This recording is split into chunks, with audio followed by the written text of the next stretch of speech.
mais sooy taxawee suñu kanam rek nag bu baax. non dugg si oto mais sooy taxawee suñu kanam rek bu baax.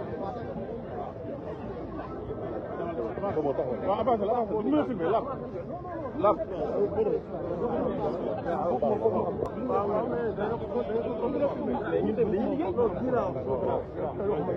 laaf.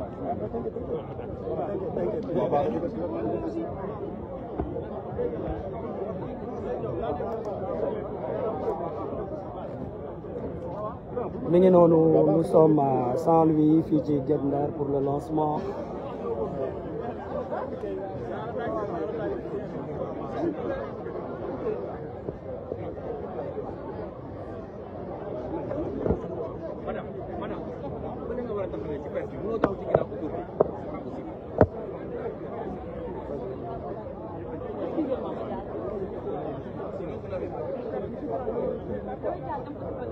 non nii lay génn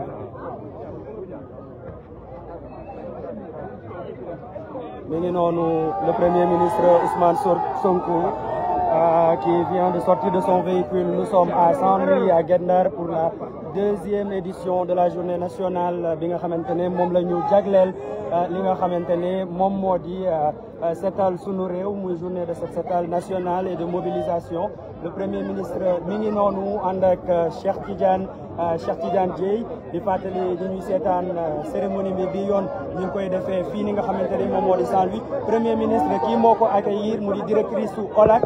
di Diarra Sow.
Saint-Louis, vous voyez la mobilisation à Saint-Louis pour l'accueil du Premier ministre Ousmane Sonko fii ci plage u Langue de Barbarie.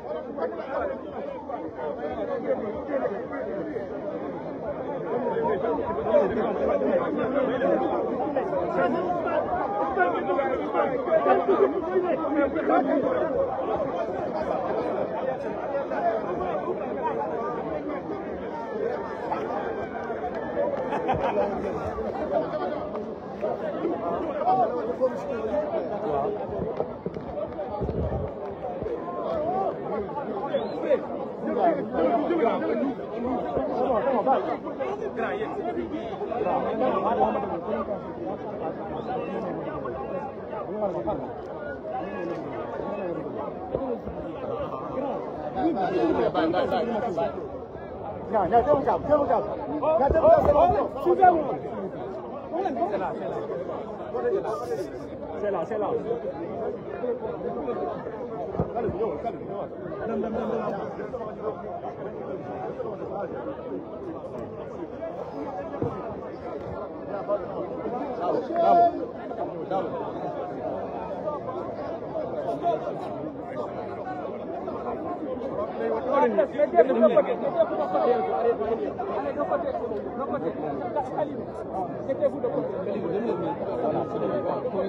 Madame, s'il vous plaît.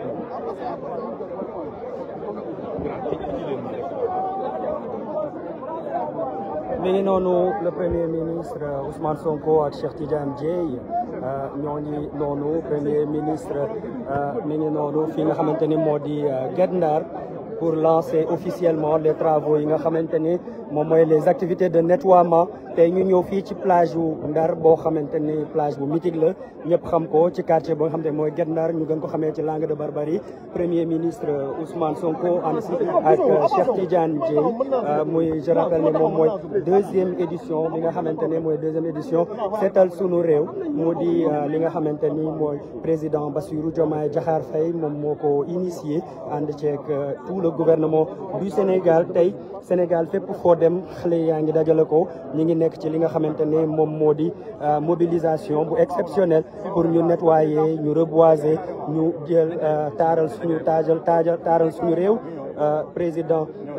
Bassirou Diomaye Diakhar Faye moo joxe initiative boobu noonu tey fii nii à Saint-Louis le premier ministre Ousmane Sonko moom moo teew tey pour lancer les travaux di fàttali rek fépp fi nga xamante ni moom moo di Sénégal gars yi ñu ngi koy def jamono yi ni nga xamante ni moom mooy média yi toute la presse internationale ak presse nationale ñoom ñëpp ñi nga xamante ne ils sont mobilisés le premier ministre Ousmane Sonko mi ngi noonu comme je disais tout à l'heure ànd ak Abdourahim Kébé plutôt ànd ak ministre Cheikh Tidiane Dièye ministre de l'hydraulique ak li nga xamante ni moo di de l'assainissement ànd ak itam Mame Diarra Sow di directrice bu OLAC office du lac de Guiers donc ñoom ñëpp ñu ngi mobiliser tey c'est Saint-Louis qui soit s'occuper de li nga xamante ni moom moo di le lancement officiel des travaux ici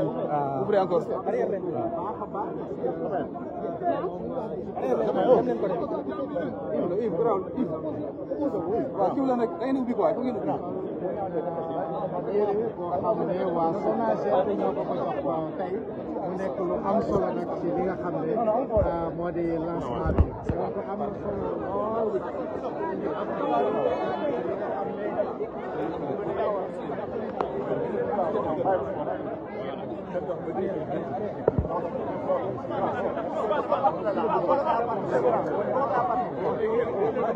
mi ngi noonu le premier ministre fi daa am ndox bu leen ñëw waay ah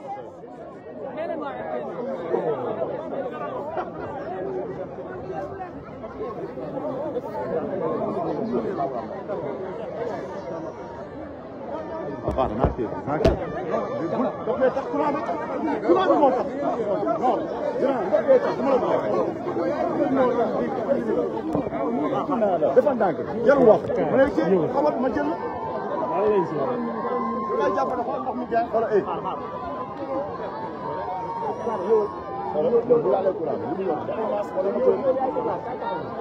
dañu noonu le premier coup de balai du premier ministre Ousmane Sonko mi ngi noonu premier ministre Ousmane Sonko joxe le coup d'envoi fi nga xamante ne moom moo di Guet Ndar ndox mi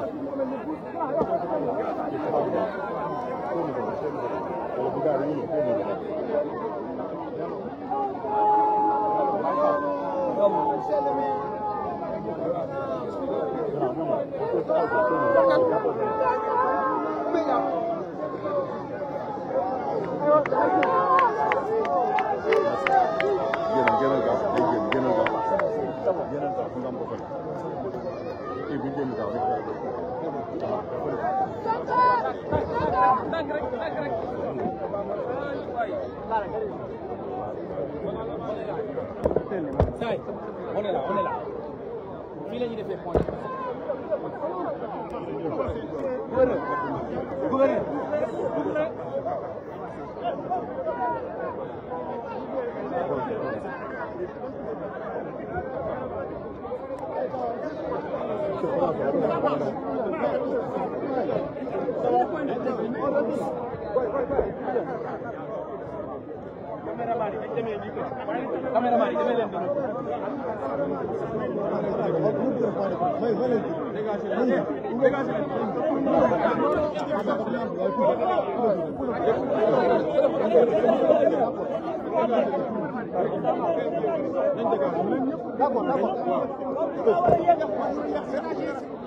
Sinon, on va le faire. Cameraman.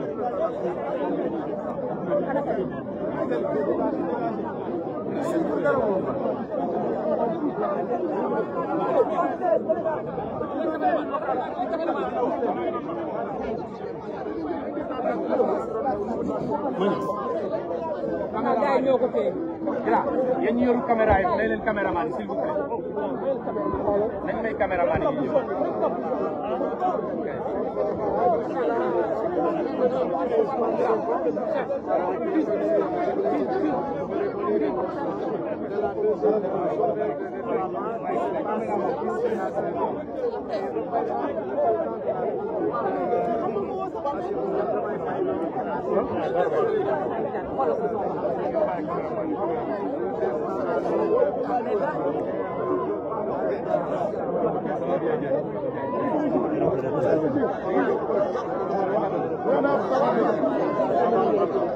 mi ngi noonu premier ministre di waaj a def déclaration de presse bi mu defee lancement officiel li nga xamante ne moom moo di lancement officiel seetal sunu réew tey fii nii ci Ndar ci plage bu Langue de Barbarie mi ngi waaj a def une déclaration de presse ñu ngi xaar presse bi mettre en place di fàttali ni tey fépp foo mënti dem ci Sénégal la mobilisation elle est de rigueur jeunes yaa ngi mobilisé wu à Touba à Diourbel à Mbacké ici à Saint-Louis à Dakar aussi fépp foo xamante ne ci réew mi la autorités yi ñi ngi ànd ak askan bi ngir gérer li nga xamante ne moom moo di le nettoiement.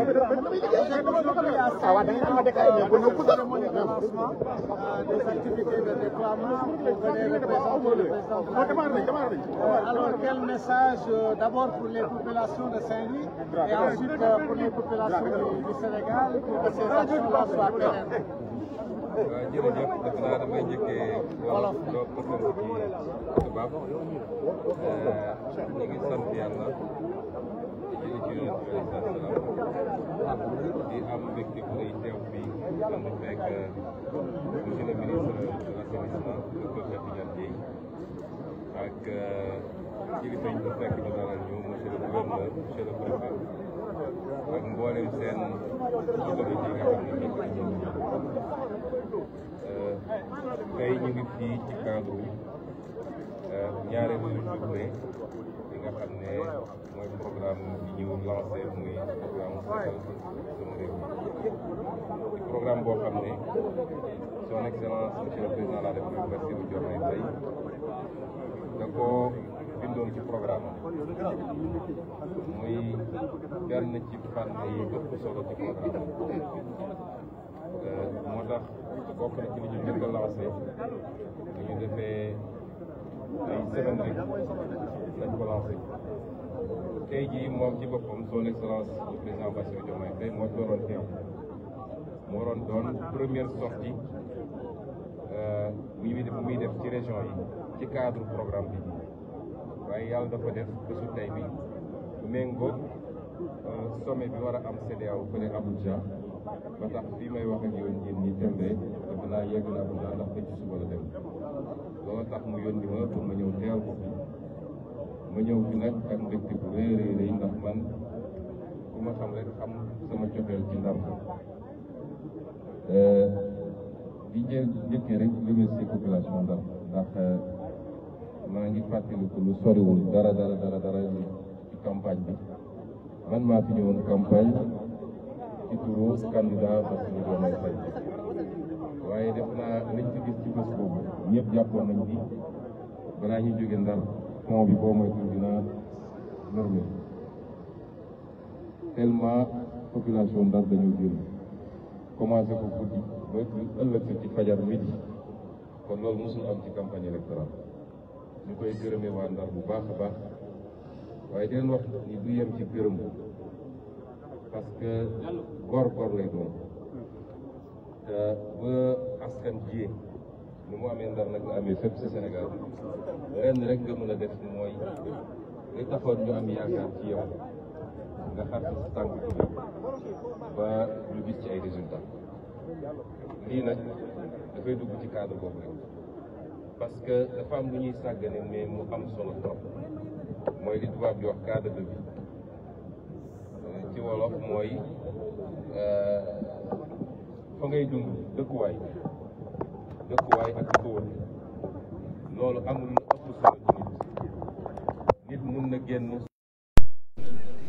fu mu génn ñu ne ko taaru nga li nga sol rafet na waaye bu dee fi mu jóge ku ko fa fekk xeeb ko ci ñàkk set wala ñàkk toppatoo loolu dootul am solo moo tax dëkkuwaay dafa am solo ñu war cee bàyyi xel ñun ñëpp nag parce que dëkkuwaay bu ñu defal ba mu mel ni war a leen premier avantage bi mooy dina tax ñu wegg bu la fekk si respecté ñaareel avantage bi mooy dina fekk wala dina tax jàngoro yu bëri xam ngeen ni jàngoro yu bëri ñàkk cet ci dëkkuwaay moo koy andi parce que nay jàngoro yoo xam ne foo ko dégg rek xamal ni li ko andi dëkkuwaay bu bon bokk na ci rawatina nag ci mag ñi nga xam ne léeg-léeg dañuy xaw a néew di doole ak tuut tànk yi moo tax ku bëgg a defar réew da ngay njëkk ci li ñuy wax ressources humaines nit ñooñu nag ñaar mooy tax ñu jëriñ seen réew mooy ñu fexe ba former leen xel mi sell ku nekk am fenn foo xam ne am nga fa xam-xam boo mën a jëriñee réew mi waaye ñaar bi mooy yaram yi aussi wér ñaar yooyu boo ko boolee di nga am des ressources humaines de qualité loolu tax président de la république jox bés bi cër ñu xam ni it la ñu bëgg ci Sénégalais yi mooy ñu saxal ko ndax problème bi ñu am yépp mooy léeg-léeg mën nañoo démarrer waaye bu ñu demee tuuti rek mu commencé di wàññeeku ba mbir mi jaaree noonu defe naa concept setal yàgg na fi ñun bi ñu nekk gone ci régime socialiste dañu njëkkoon lancé setal ba biñ ko anglicisé tuddee ko cleaning day donc du lu bees waaye li war a bees nag mooy taxawaay biñ ci war a am ñun ñëpp xam ni du mbirum président de la république defaluñu ko président de la république parce que président de la république dëkkul goxu mbàcc dëkkul Colobane dëkkul Tilène dëkkul fii ak fii kon suñu defaree koñ yi ñun ñi fa dëkk ñoom ñoo ci njëkk a profité balaa muy doon président de la république kon ñu fexe ba loolu ñu taxawal ko ñu saxal ko parce que ci liggéey réew am na loo xam ne mbirum nguur la mbirum état la waaye ci beneen pàcc bi am na loo xam ne mbirum population yi la ñoom ñoo mun a lënkaloo joxante loxo jàpp ci ñu defar réew mi kon looloo tax président de la république yebaloon ma fii ma ànd ak ministre bi nga xam ne moo fi mu toll nii moom mooy jëwriñ buy toppatoo yu ni mel pour ñu ñëw jëmmal deuxième journée bi fii ci Ndar muy première région boo xam ne président de la république déplacé wu na ci ndax man mi ma yebal man mii moom laa fi toogal te loolu day wone cër bi ñu jox Ndar ak yéene gi ñu am ci Ndar problème Ndar nag xam nañ ko yàgg nañ koo wax ba may nekk assemblée nationale bind naa ci ay questions écrites laaj ko gouvernement bi yàgg naa ñëw Ndar fii def fi conférence wax ci problème Ndar donc du lu ñu xamut daanaka soxlawuñu sax ñu jox ñu fii cahier de doléance xam nañu problème Ndar bu baax a baax yi ma ci seppi rek li gën a gàtt mooy fi ñu taxaw nii ñëpp xam nañu problème mu géej gi nga xam ne mu ngay avancé loolu nag tendance mondiale la ndax dafa lënkaloo ak li ñuy wax réchauffement climatique mooy àdduna xeetu xarale yi ñuy jëfandikoo surtout réew yi nga xam ne am nañu doole développé nañ ci wàllu seen industrie ak yooyu dafa dem ba li muy dégager ci ay gaz yuy pollué dafa am lu mu yàq ci jaww ji loolu nag bu demee ba dañ rek musiba dina am ndax àdduna day gën a tàng ndax li ñuy wax serre couche de serre bi moom mooy tax ba naaj bi buy egsi ñun day dooleem day wàññeeku bu demee nag ba dañ fi naaj bi day gën a tàng bu ko defee boo demee fi ñuy wax pôle nord nga xam ne ay glace la woon glace yooyu day commencé seey yokk ci géej yi itam jël volume ñëw dugg ci suuf si looloo tax ñëpp ñi nga xam ne pays côtier lañu tey am nañu problème boobu waaye rawatina nag Afrique ndax seetlu nañ ni Afrique moo gën a néew li muy polluer waaye moom moo gën a subir li ñuy les effets du réchauffement climatique fi ñu toll nii firnde na ko ndax wax nañ ni géej gi at wu ne dina avancer lu mat 5 à 6 mètres donte dafa mel ni ci fan yi mu ngi mel ni dafa xaw reculer tuuti mais at wu ne dina avancer lu mat 5 wala 6 mètres bëri na fii ay kër yoo xam ne defe naa ñëw naa fi juróomi at ci gannaaw wala lu ko ëpp ñëwoon visiter fii yëpp ay kër yu bëri yoo xam ne jëlee woon na ñi fi dëkk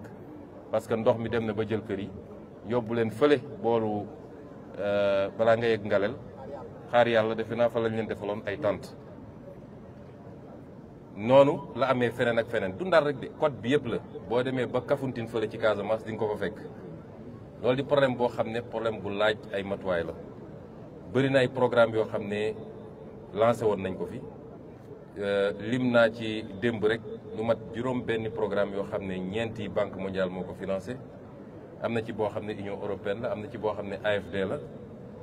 jox nañu ndigal ministre bi nga xam ne mooy saytu li jëm ci environnement pour ñu defal ñu benn évaluation programme yooyu lan lañ ci def ci ay milliards ban résultat lañ ci am fan lañ ci toll lan mooy gàllankoor yi loolu baax na ñu def ko balaa ñuy dérouler programme yu bees parce que léeg-léeg problème bi ñu am Sénégal mooy dañuy jàll ci programme dem ci beneen te du ñu évaluer li ñu defoon ak fan la mbir yi dugg ak lan moo ci doxut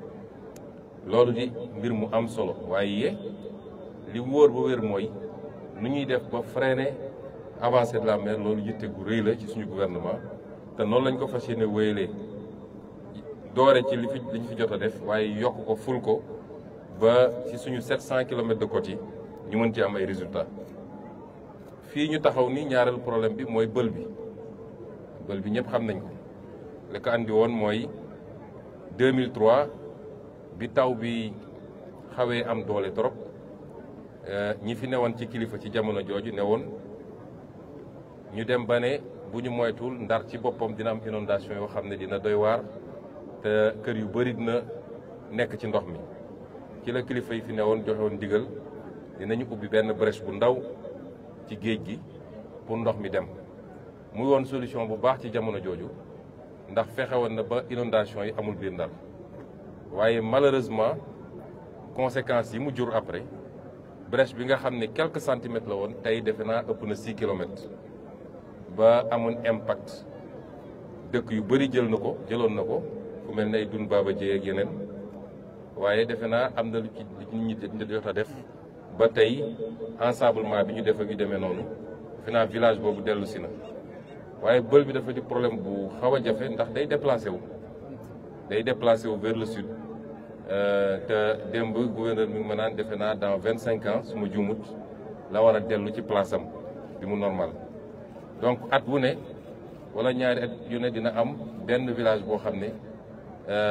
dina am problème buy jóge ci bël bi fi mu toll nii su ma juumul booru Gandon la war a doon Ganjool boobu sëbla booru Ganjool kon loolu it lañ ci mën a def rek mooy anticiper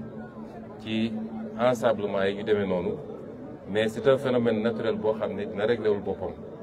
lañ ci war a def ci accompagner aussi les populations bu soobee yàlla dinañ ko def loolu nag lu gàtt la li may wax fii ndax li ëpp solo mooy lancer ko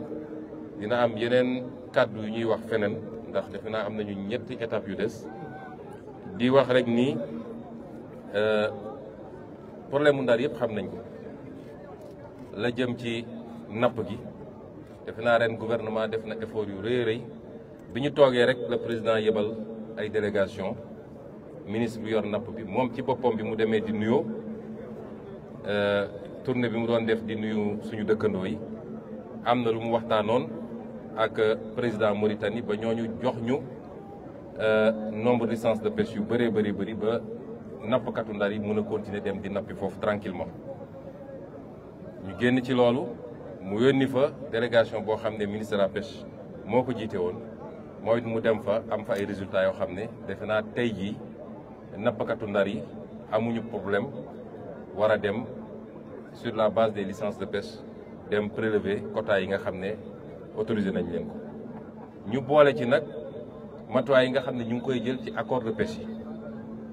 ndax loolu dañ ko yàgg a wax démb ba ñuy doon opposition te lu ñu mus a wax en tant qu'opposant rek bu soobee yàlla dinañ ko def en tant que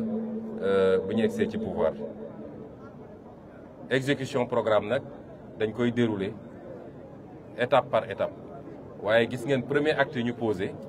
ci li jëm ci accord de pêche yi fa ñu bëgg a jëm daal gëm naa ni bateau dootul jóge bitim réew yor filet yu ko neex mën a buub suñu géej gi yëpp te du débarquer fii biir Sénégal yóbbu géej gi la mu soxla wala mu sànni ko ci géej gi loolu moom dina jeex ci Sénégal te li ñu waxoon ni dina am benn zone boo xam ne bateau Sénégal kese moo fay dem nappi loolu it dinañ ci jublu ñu ngi ciy liggéey déjà te defe naa accord de pêche yooyu léegi mu jeex ñu war a dugg ci phase de renégociation te boobaa di ngeen xam ni fal ngeen ñu am fulla ñu bëgg Sénégal ñu jiital intérêt Sénégal ci keneen ku dul Sénégalais kon lii lu ñu bëggoon a lancer la rek pour ubbi journée bi di féliciter waa Ndar yëpp ci mobilisation bi di leen wax nag du mobilisation parce que premier ministre mi ngi ñëw dafa war a doon mobilisation ci journée bi yëpp nag rawatina ndaw ñi ñu setal Ndar ba mu set wicc waaye setal baax na trop waaye bañ a tilimal moo gën fuuf loolu it ci suñu jikko lañ ko war a dugal jikko yi mooy ñeneen ñi waruñ ñoo gën suñu bopp ñun sama benn xarit boo xam ne ambassadeur la woon Japon yàgg fa mu ne ma japonais yi ku ciy doxantoog xajam ngoon sax da ngay yor benn mbuus boo demee ba xaj bi bëgg a def ay soxlaam da ngay lal mbuus mi mu def ko ci nga takk soo doxee ba gis poubelle nga sànni fa soo gisul di nga dox ba sa kër dugal ko sa poubelle loolu mooy bëgg sa réew kon il faut ñu góorgóorlu ñu nit ba yenn pratique yi nga xam ne mooy tilimal ku ñëw sànni sa palanteer wala nga bale sànni sa buntu morom wala soo lekkee sa banaana sànni ci yoon bi yooyu yëpp ñu ciy góorgóorlu parce que ñàkk a tilimal moo gën fuuf war a nettoyer après kon loolu it message bu ñuy lancer te xam nañ ni waa Ndar kenn du leen ci jiitu ndax ku wax Ndar wax civilisation ku wax Ndar wax yiw tey dal ka loolu la ñu mandargalee Ndar kon gëm naa ni waa Ndar kenn du leen jiitu ci nouveau citoyen boobu ñu bëgg nga xam ne day am préoccupation ci saa su ne ci liy rafetal wala liy setal dëkk bi donc en français je voulais simplement dire que. monsieur Premier ministre nga baal ma rek da nga nekk ci jamono fii ñu nekk suñu gannaaw mu nekk plateforme gazière nga xam ne ni ñu woon nga fi amoon na lu ci bëri loo ci wax. loolu dinaa ci wax mais ci beneen étape laa ko prévoir. xam naa ni fii moo ci gënoon a jekk ndax mbir mi defe naa mi ngi fii ci kanam waaye dinañ ci waxtaan bu ci kanamee. waaw dinañ ci waxtaan waaye su dee wàllu mool yi rek ñu wax ni dinañ jël matuwaay yëpp parce que gis nga pétrole ak gaz luy jeex la énergie fossile la non renouvelable ak noo ci bëri la tôt ou tard dafay jeex waaye napp gi moom du mus a jeex xanaa yàlla tukkal àdduna waaye tant que ñu ngi nekk ci àdduna dañuy soxla napp dañuy soxla bay dañuy soxla càmm parce que loolu moo ñuy dundal boo demee nag ba sàggane li nga xam ne dafay nekk fii abadan war a mun a dundal réew mi nga sàggane ko ci loo xam ne day jeex ak lu ci mënti am ci koom day jeex bu boobaa sacrifier nga sa bopp moo tax yàlla may nañu ressource war nañ ko exploiter mu jëriñ Sénégalais yi ci wàllu njëriñ boobu laa ne naa ci waxtaan feneen waaye war nañ fexe ba mu méngoo ak lii nga xam ne mooy liñ fi fekk muy napp gi muy càmm gi muy leneen ak leneen loo xam ne moom mooy cosaan ci koom-koom ci am réew kon loolu nañ ci am na luñ ci commencé liggéey mënuma wax lépp mais am na luñ ci commencé liggéey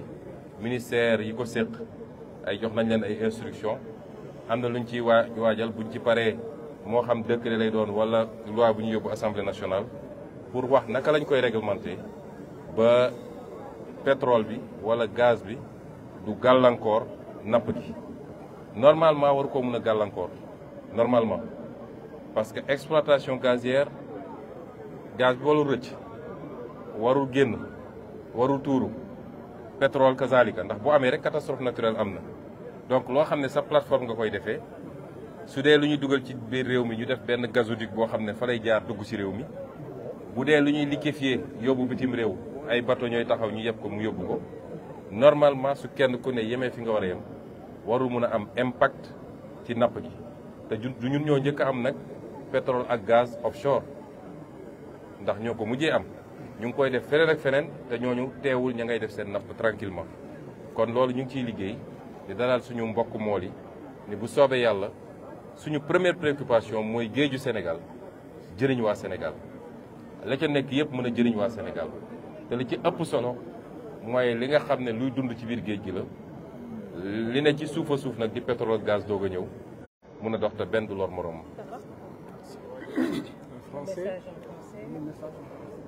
Donc nous sommes très heureux d'être là à Saint-Louis aujourd'hui pour représenter son Excellence Monsieur le Président de la République Bassirou Diomaye Diakhar Faye, qui aurait dû être lui-même ici aujourd'hui, puisqu'il a été retenu qu'à chaque journée du programme Setal Suñu Réew, les différentes autorités sortiraient de Dakar pour beaucoup de plaisir, parce que tout le monde connaît mon attachement à cette ville de Saint-Louis, qui est ma ville de cœur,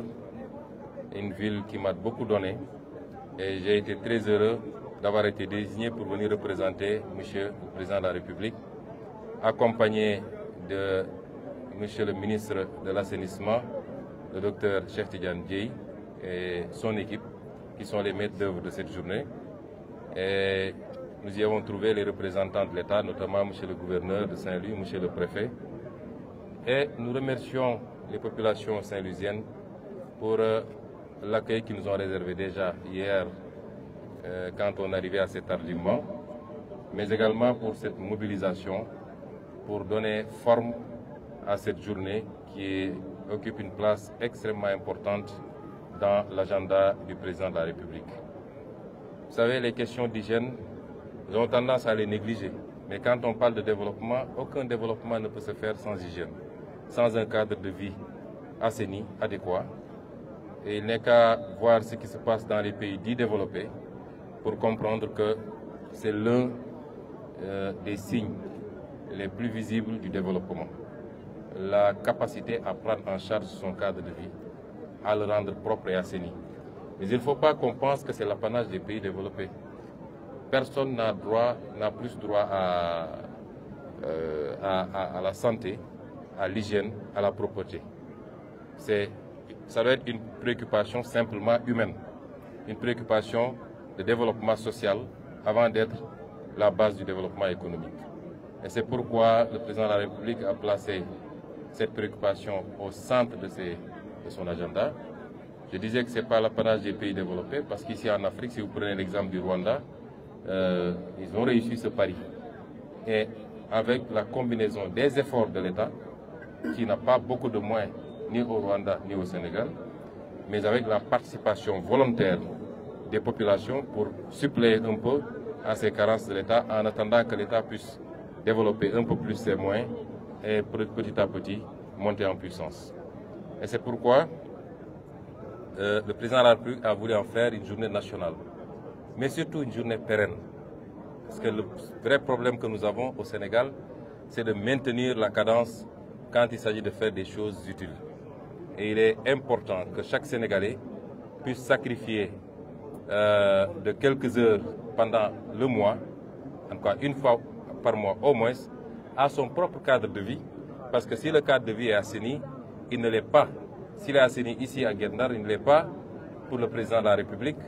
il ne l'est pas pour le Premier ministre, il l'est pour les populations de Guet-Ndar qui vivent ici à Guet-Ndar. Cela est valable pour tous les quartiers du Sénégal, pour toutes les communes du Sénégal et donc pour la nation tout entière. Et c'est pourquoi nous continuons à lancer cet appel, à maintenir la mobilisation et quelquefois même à créer des sous-journées, que dans les quartiers, les gens disent on a une journée nationale que nous allons honorer, mais nous allons nous fixer une journée du quartier. Et pour avoir un programme intercalé qui permettra d'anticiper sur beaucoup de choses. Et je disais tout à l'heure que nous avons beaucoup travaillé également sur les comportements. Le plus important, c'est les comportements. Il est bien de nettoyer, mais c'est mieux encore de ne pas salir. C'est mieux encore d'avoir des réflexes qui nous permettent d'éviter de salir. Et ces réflexes, c'est d'éviter de jeter n'importe quoi sur ce qu'on a en commun, c'est-à-dire les espaces publics, la rue, les espaces du quartier, ainsi de suite. Qu'on ait le réflexe de dire, même si je ne trouve pas de bac à ordures à proximité, je préfère garder la peau de banane que je viens de consommer, je gardais comment on appelle ça, les sachets d'eau que je viens de boire, ainsi de suite. Je préfère le garder et marcher plusieurs mètres jusqu'à trouver là où le mettre, ou bien aller jusqu'à chez moi pour le mettre dans la poubelle plutôt que de jeter dans la rue. Ça, c'est des comportements qui doivent être élémentaires, qui nous interpellent tous et qui démontreront, lorsqu'ils auront pris une place capitale dans le comportement des Sénégalais, qui démontreront notre patriotisme, notre attachement au bien commun, à ce que nous partageons. Et c'est extrêmement important. Et dans la logique, ce n'est pas seulement de prendre une journée pour venir faire de l'activité physique. Non, il faut aujourd'hui une véritable éducation au comportement d'hygiène et de maintien, d'entretien du cadre de vie. Pour les adultes, il faudra que ça passe par ces journées, mais il faudra aussi que ça passe par, quelquefois, l'application stricte de la réglementation. Et pour les moins jeunes, c'est-à-dire les enfants, c'est les programmes d'éducation civique qui seront introduits dans le cursus scolaire depuis le bas âge, qui ne seront pas seulement portés sur cet aspect, mais sur toute la question de la citoyenneté, du rapport à la chose publique, du rapport à l'État, du rapport au bien commun, que dès le bas âge, nous puissions formater les enfants à ces concepts. Et c'est vous dire que c'est autant les programmes économiques, autant les programmes, les réformes institutionnelles, ainsi de suite, sont importants pour nous, autant cette problématique également revêt une importance capitale. Et je voulais dire à la population de Saint-Louis également que je ne peux pas venir jusqu'ici. Nous sommes dans un lieu symbolique, la plage de la Chaumière, que nous avons connu quand on était ici en tant qu'étudiant, que Cheikh Tidiane Dièye en tout cas connaissait bien, moi je ne connaissais pas bien. Il connaissait bien Chaumière et Hydrobase, lui. Mais nous ne pouvons pas venir jusqu'ici sans dire aux populations de Saint-Louis que nous connaissons très bien les problèmes de Saint-Louis. Nous n'avons pas besoin qu'on nous remette un mémorandum, nous n'avons pas besoin qu'on nous interpelle. Nous connaissons très bien, en tout cas, les problèmes essentiels de Saint-Louis. Je ne peux pas dire que je connais tous les petits détails, mais Saint-Louis nous a intéressés comme toutes les autres villes du Sénégal. Et vous savez que la manière dont nous avons pratiqué la politique jusqu'à présent, nous avons essayé d'axer notre action politique sur une véritable maîtrise des problématiques de développement, des problématiques citoyennes, des problématiques sociales, des problématiques citoyennes et sociales, pour pouvoir y apporter des réponses. Et c'est pourquoi on s'est intéressé beaucoup à Saint-Louis. Je traiterai d'autres questions à d'autres endroits, mais ici je profite pour dire que l'un des problèmes de Saint-Louis, c'est l'avancée de la mer. Problème qu'il partage avec toutes les villes, les villages et les hameaux côtiers. Nous sommes confrontés aujourd'hui aux effets du réchauffement climatique avec la remontée des eaux, la fonte des glaces qui impacte tous les sites côtiers du monde. Mais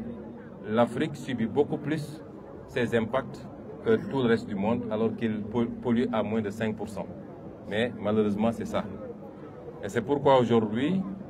il a été établi que les plages avancent pratiquement de 5 à 6 mètres par an au niveau de la côte sénégalaise. Et les effets, on les a sentis depuis quelques années ici. Beaucoup de maisons sont abandonnées maintenant, ont été pratiquement récupérées par les eaux. Des solutions de fortune avaient été trouvées pour déplacer des populations et les mettre dans des tentes de fortune. Je crois que certaines sont maintenant logées dans des logements sociaux. Mais c'est pour dire simplement que c'est un impact qui est là et qui appelle des solutions extrêmement difficiles à mettre en œuvre, extrêmement coûteuses également. J'ai dénombré pas moins de 6 programmes, 4 financés par la Banque mondiale, un financé par l'AFD, un autre financé par l'Union européenne, évidemment avec la contribution de l'État du Sénégal, et un dernier des études qui sont en cours de la part de l'Agence municipale de développement. Nous avons instruit le ministre de l'Environnement de faire l'évaluation, pour ne pas dire l'audit de tous ces programmes, pour qu'on puisse savoir où est-ce qu'on en est, qu'est-ce qui a été fait, quels ont été les résultats obtenus, qu'est-ce qui bloque et pourquoi. C'est important de faire l'évaluation avant de se projeter sur